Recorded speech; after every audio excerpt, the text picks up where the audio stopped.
The blue lights of the police cruiser illuminated Karen Wilkins' livid face in harsh, otherworldly flashes. Her fingers, still pointed accusingly at her neighbor's yard, trembled with rage. "Officer, I don't think you understand," she sputtered, her voice rising to that particular pitch that neighborhood dogs found especially alarming. That monstrosity was removed without proper HOA approval, the bylaws clearly state. The officer, a stocky man with a patient expression of someone who dealt with these calls far too often, cut her off with a raised hand. "Ma'am, removing one's own pool from one's own property is not a crime." 3 houses down, Dave Miller leaned against his fence, arms crossed, watching the spectacle with undisguised satisfaction. The remains of his above-ground pool lay dismantled in his backyard, the very pool that had apparently driven Karen to call 911 on a Saturday afternoon. It had started as these things often do in Meadowbrook Estates, with a seemingly innocent HOA newsletter. Karen Wilkins, president of the Homeowners Association for 4 consecutive terms, running unopposed each time, had distributed her latest missive that morning. Between announcements about the community picnic and reminders about garbage placement was a new aesthetic enhancement initiative requiring all recreational equipment to be appropriately scaled to property dimensions and tastefully integrated into the landscape. Dave had been planning to take down his pool anyway.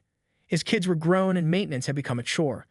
But something about the timing of Karen's new initiative, clearly aimed at his perfectly functional, if somewhat weathered pool, made him decide to dismantle it immediately rather than wait until fall. Karen had been power walking past her daily surveillance route, the neighbors called it, when she spotted Dave and his brother-in-law removing the pool liner. She rushed over, a clipboard materializing from nowhere, and informed Dave that pool removals required a formal application, committee review, and a $75 processing fee. Dave, sweaty and already irritated from wrestling with pool equipment, had smiled tightly and said, "Karen, with all due respect, I don't need permission to remove something from my own property." That's when Karen had gone nuclear. "This is a covenant-controlled community. You sign the agreements. You can't just do whatever you want." "Actually, I can remove a temporary structure. It's in the bylaws you're so fond of. Section 8, paragraph 3. Karen's face had reddened to match her designer tracksuit. That's not the correct interpretation. "I literally helped write that section when I was on the board 5 years ago, Karen." That had been the breaking point.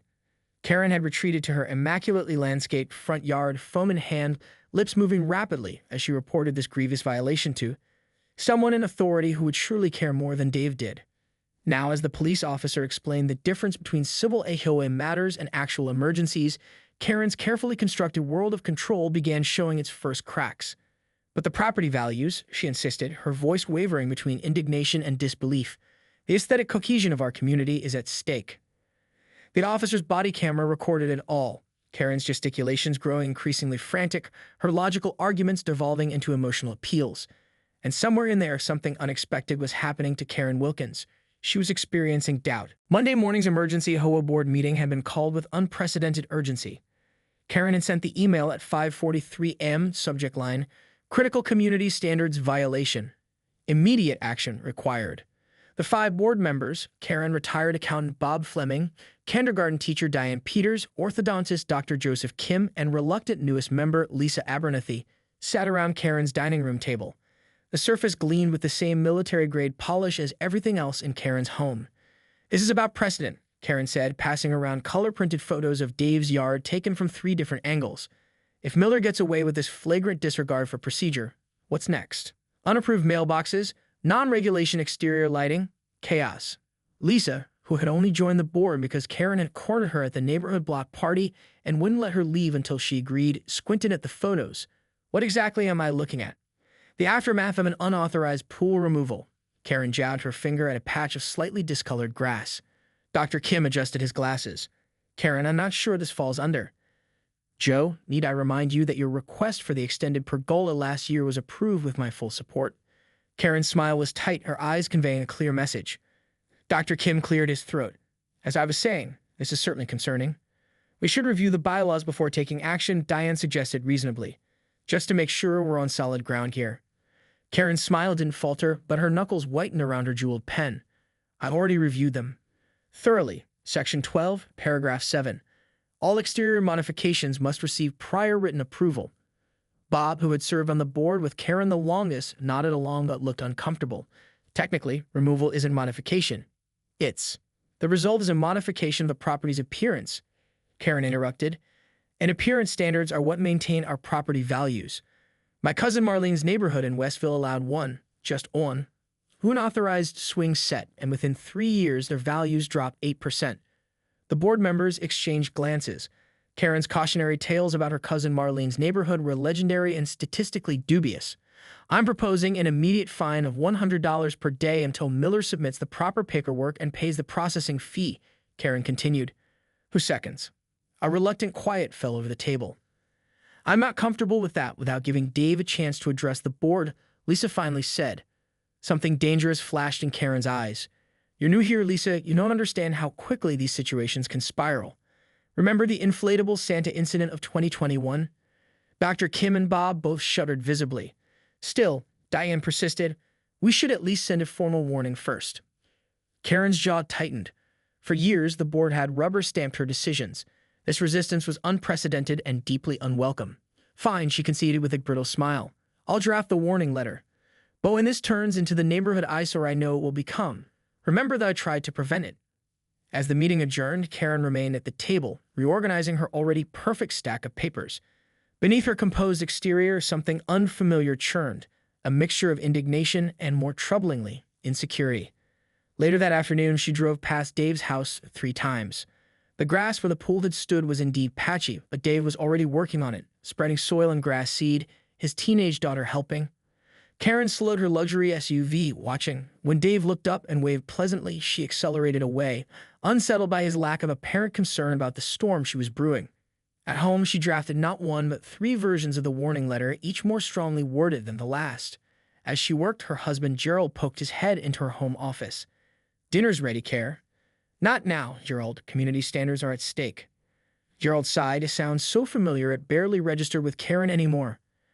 You know, sometimes I wonder if everything really needs to be a battle. Karen looked up sharply. Meaning? Nothing. Gerald retreated. I'll keep your plate warm. By Wednesday afternoon, the Meadowbrook Estates community Facebook page had transformed from a sleepy forum for lost pet notices and plumber recommendations into a battleground. Karen had made a critical tactical error. She posted a strongly worded community reminder about exterior modification procedures, including a thinly veiled reference to recent violations that threaten her neighborhood standards. The post had garnered 68 comments in 3 hours, few of them supportive. Shouldn't the HOA be focusing on fixing the playground equipment instead of policing what people remove from their own yards? Wrote Samantha Teague, whose daughter had gotten a splinter from the aging wooden play structure last month. Maybe if the annual dues weren't being spent on administrative costs, aka Karen's clipboard budget, we'd have money for actual improvements, commented Frank Willis, who had once received a violation notice for Christmas lights left up until January 7th. Each notification ping on Karen's phone felt like a personal attack. She hadn't expected this, not from people who had silently complied with her directives for years. Somewhere in the discussion thread, someone had started a poll, should the HOA have less power over individual property decisions? The results were not trending in Karen's favor. Meanwhile, Dave Miller had received Karen's official warning letter. Rather than responding with the expected contrition or even angry defensiveness, he'd simply posted a photo of his newly seeded lawn area with the caption, "Looking forward to having a nice patch of grass where the old pool used to be. Happy to share grass seed recommendations with any neighbors considering similar projects." 23 likes, 15 positive comments. Karen had fumed at the implied challenge. By Thursday morning, Karen made another miscalculation. She sent an email to the entire neighborhood listserv outlining the proper channels for addressing HOA concerns, essentially telling everyone to stop discussing HOA matters publicly and bring complaints directly to her instead. Marcy Winters, a normally quiet empty nester from Sycamore Lane, replied, all with a link to state laws regarding homeowners' rights in HOA communities, and the line, "Just thought this might be helpful information for everyone." Karen felt the situation spiraling out of her control. Worse, 3 different neighbors had emailed her privately asking about the rumor that she had called the police on Dave. Word was spreading. During her Thursday afternoon power walk, Karen noticed something that made her stop dead in her tracks. Dave Miller and at least 6 other neighbors were in his backyard, helping to lay sod over the area where the pool had been. They were laughing, passing cold drinks, working together. Karen stood frozen on the sidewalk, watching. Nobody had organized a neighborhood work event like this in years, not since the Anderson family's house fire. And certainly nobody had organized one without going through her first. When Lisa Abernathy spotted Karen and waved her over, Karen felt a surge of conflicting emotions. Pride required her to decline. Self-preservation urged her to join and attempt damage control. "Come help," Lisa called. Dave's got plenty of lemonade. I'm in the middle of my workout, Karen replied stiffly. And I hope there's a landscaping plan on file for this project. Dave straightened up, wiping his brow. Hey, Karen. Actually, I was going to ask you. I'm thinking of adding a small butterfly garden in the corner once the grass is established. Would you want to help pick out some native plants? You've always had the best garden on the block. The compliment caught Karen completely off guard. Was he mocking her? His expression seemed genuinely friendly. I don't think that would be appropriate given the current circumstances, she managed. What circumstances? Asked elderly Mr. Peterson, who had been helping despite his arthritis. Neighbors helping neighbors. Karen felt a flush creeping up her neck. There are procedures, standards. Oh, Karen, Diane Peters interrupted gently. Sometimes it's nice to just be neighbors without all the paperwork, don't you think? The group had stopped working and was watching the exchange. Karen suddenly realized she was facing a choice that felt monumentally important, though she couldn't have explained why. Instead of answering, she turned and walked briskly away, the sound of resumed conversation and laughter following her down the sidewalk. At home, she found Gerald in the garage tinkering with his model train set, the hobby she relegated to the garage rather than the spare room because it doesn't match her home aesthetic. The neighborhood is falling apart, she announced dramatically. Gerald looked up, a tiny painted conductor figurine in his hand. Is it? Looks pretty nice to me. Karen spent Friday morning in a strategic retreat reviewing years of HOA minutes, violation notices, and approval forms at her immaculate home office desk. The evidence of her reign was overwhelming. Under her leadership, property values in Meadowbrook Estates had increased by 12%, higher than surrounding neighborhoods. Violation notices had decreased year over year, proof that residents were learning to comply with standards. So why did victory feel so hollow now? Her phone chimed with a text from Diane. Board members meeting informally at Riverside Cafe at noon. Hope you can make it. Informal meeting? Without her initiation? Karen's first instinct was outrage, quickly followed by anxiety. Were they plotting against her? When she arrived at the cafe, exactly on time, never early or late, she found Bob, Diane, Lisa, and Dr. Kim already seated on the patio, iced teas and sandwiches before them. The conversation halted awkwardly when they saw her. We ordered you an unsweetened tea, Diane said, gesturing to the empty chair. I hope that's okay. Karen sat stiffly. Would someone like to explain why an unscheduled board meeting was called without the president's knowledge? Bob cleared his throat. It's not official, Karen. Just friends having lunch. Friends who happen to all be board members discussing HOA matters, Karen replied pointedly. Dr. Kim leaned forward. Karen, we wanted to talk about what's happening with Dave and the broader situation. The situation being that our community standards are under attack and certain board members are actively undermining enforcement efforts, Karen said crisply. Lisa sighed. That's exactly the kind of language that's causing problems. Nobody's under attack. Dave took down his own pool. And technically, Bob added, his accountant's precision coming through, I've reviewed the bylaws thoroughly. Section 8, paragraph 3 does explicitly state that temporary structures, which includes above-ground pools according to our own definitions, can be removed without prior approval. Karen felt cornered. It's about the principle, the precedent. Is it, Diane asked gently, or is it about control? The question landed like a physical blow. Karen opened her mouth to deliver a cutting response, but found herself without words. Dr. Kim took advantage of her silence. Karen, you've done incredible work for this community. Nobody disputes that. But times change, neighborhoods evolve, and maybe our approach needs to evolve too. What's that supposed to mean? Karen managed. It means, Lisa said carefully, that maybe we need to focus more on building community and less on policing it. Karen looked around the table at these people she'd worked alongside for years but had never really considered friends. Had they always harbored these revolutionary ideas? The annual block party is coming up, Diane continued, her kindergarten teacher diplomacy in full effect.